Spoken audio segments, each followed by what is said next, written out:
Tonight, foxes are getting the boot off Dauphin Island. Earlier this week, the town council voted to move forward with a contract to trap foxes. That's because they're threatening sea turtles and birds on the west end. Our Natalie Williamson with the story. Lenny St. Cameron, Mayor Collier says the decision on whether or not the foxes will be euthanized or relocated is not up to him. And while the outcome is still uncertain, locals are begging for these animals to be left alone.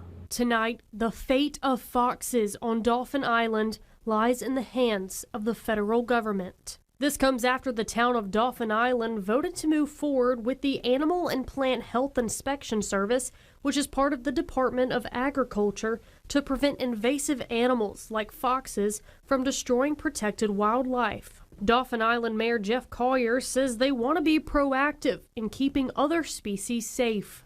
Alabama Audubon, U.S. Fish and Wildlife, and other agencies have spent probably the last several years collecting a lot of data, doing a lot of research in that area, and also trying different tactics, if you will, like taste aversion techniques, also fencing around active turtle and bird nests to try to defend against predators, and unfortunately those tactics did not work very well. And so these things have been going on for several years now, and again, the ultimate goal of the comprehensive management plan is to get to a point where turtles and birds can both nest and be more successful going forward in raising their hatchlings. For the past few years, Dauphin Island has been partnering with Mobile County, the Alabama Department of Conservation and Natural Resources, U.S. Department of the Interior, and other agencies to create the West End Bird Conservation and Development Plan.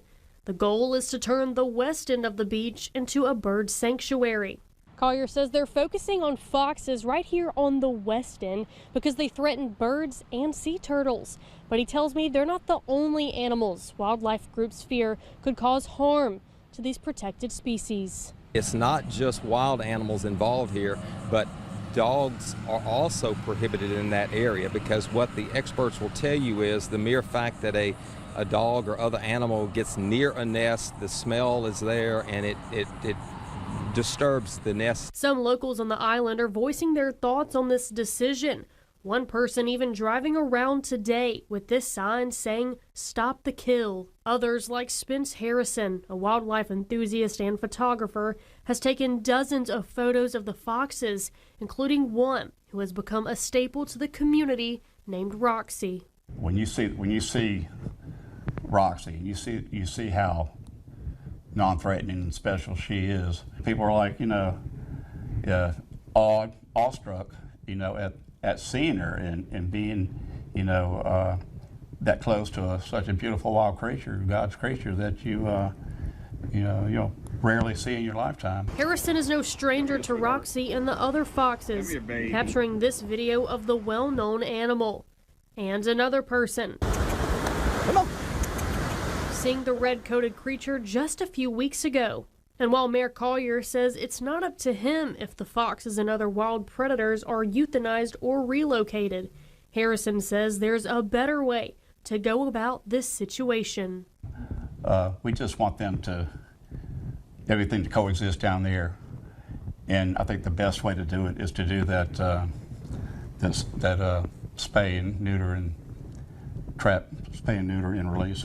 Collier says it's unclear when the plan to trap foxes and other wild predators will start.